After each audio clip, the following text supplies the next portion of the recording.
সচিবালয়ে অফিস করছেন নবনিযুক্ত মন্ত্রীরা। বিস্তারিত জানাতে যুক্ত রয়েছেন সহকর্মী তৌফিক মাহমুদ মুন্না।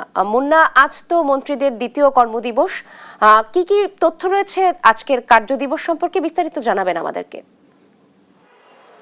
নাবিলা, আপনি জানেন যে সকাল 9:10 কিন্তু এই মন্ত্রিসভা যিনি প্রধানমন্ত্রী তারেক রহমান তিনি কিন্তু সচিবালয় অফিস শুরু করেছেন এবং আমরা সকাল 9:10 তাকে তার যে ভবন রয়েছে সচিবালয়ের 1 নম্বর ভবন, সেখানে তিনি কিন্তু তার নির্ধারিত কক্ষে তিনি কিন্তু অফিস করছেন। অর্থাৎ সচিবালয়ের যে দ্বিতীয় কর্মদিবস এবং রোজা উপলক্ষে কিন্তু আজকে কিন্তু কর্মদিবস শুরু সকাল 9টা থেকে এবং 3:30 পর্যন্ত চলবে কর্মদিবস। এর মধ্যে দুপুরে থাকবে 1টা থেকে 1:30 পর্যন্ত নামাজের বিরতি।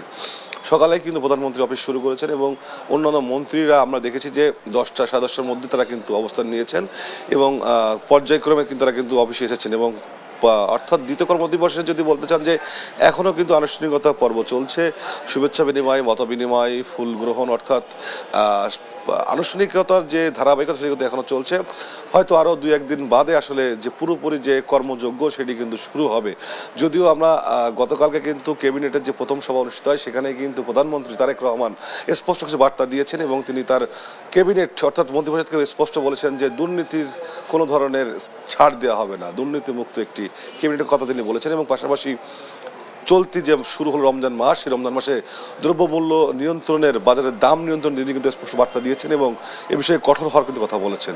পাশাপাশি এই বিএনপি সরকারের যে তারা নতুন যে সরকার গঠনে তাদের একটি পরিকল্পনা রয়েছে, তারা কিন্তু 180 দিনের একটি পরিকল্পনা করেছেন এবং সেটি কিন্তু খুব দ্রুতই আসলে জাতির সামনে উপস্থাপন করবেন প্রধানমন্ত্রী এবং সেই বিষয়ে তারা কিন্তু কাজ করছেন।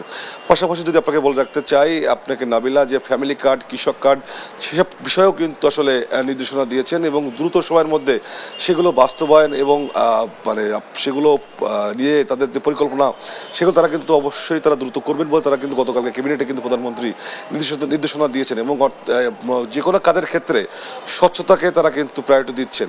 অর্থাৎ দায়িত্ব নিয়ে কিন্তু প্রধানমন্ত্রী তারেক রহমান তিনি কিন্তু তার ক্যাবিনেটকে কিন্তু স্পষ্ট বার্তা দিয়েছেন এবং পাশাপাশি সচিবদের উদ্দেশ্যে তিনি কিন্তু গতকালকে একটি বৈঠক করেছেন বিকালে এবং সেই বৈঠকে তিনি কিন্তু বলেছেন যে কে কোন দলের সমর্থক বা সম্পৃক্ত তিনি দেখবেন না, দেখবেন মেধার ভিত্তিতে তিনি কিন্তু যাচাই করবেন, তাদের কর্মমূল্যায়ন করবেন, অর্থাৎ মেধাকে তিনি কিন্তু প্রাধান্য দিবেন। এবং গতকালকে তিনি 12:30 নাগাদ কিন্তু সচিবালয়ে আসেন এবং 7:30 পরে তিনি কিন্তু সচিবালয় থেকে কিন্তু তার বাসার উদ্দেশ্যে রওনা হন এবং আজকে দ্বিতীয় দিনে সকাল 9:10 তিনি কিন্তু সচিবালয়ে প্রবেশ করেছেন এবং অফিস করছেন।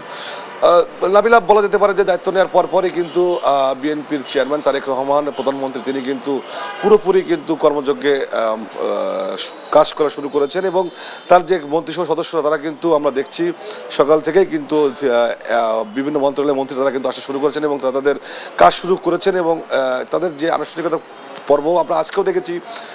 বিভিন্ন মন্ত্রীর বিভিন্ন এলাকা থেকে তাদের যে সংসদ আসন থেকে তাদের ভক্ত সহ তাদের নেতাকর্মীরা তারা কিন্তু উপস্থিত হয়েছেন, তারা কিন্তু ফুল দিচ্ছেন।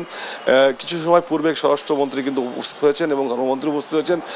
কিছুক্ষণ পর স্বরাষ্ট্রমন্ত্রী তিনি কথা বলবেন গণমাধ্যমের সঙ্গে এবং তিনি একটি মতবিনিময় সভা করবেন।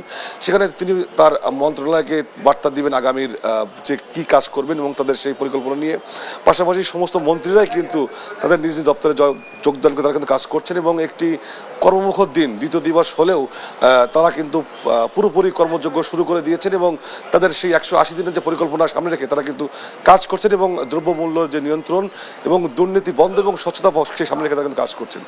তো নাবিলা, বলা যেতে পারে যে সচিবালয়ের যে দ্বিতীয় কর্মদিবসে প্রধানমন্ত্রী শুরু করে মন্ত্রীরা অফিস করছেন এবং একটি কর্মযোগ্য এবং কর্মমুখর দিন শুরু হয়েছে। তো এই ছিল আমার কাছে সচিবালয় থেকে সব অবস্থা। নাবিলা।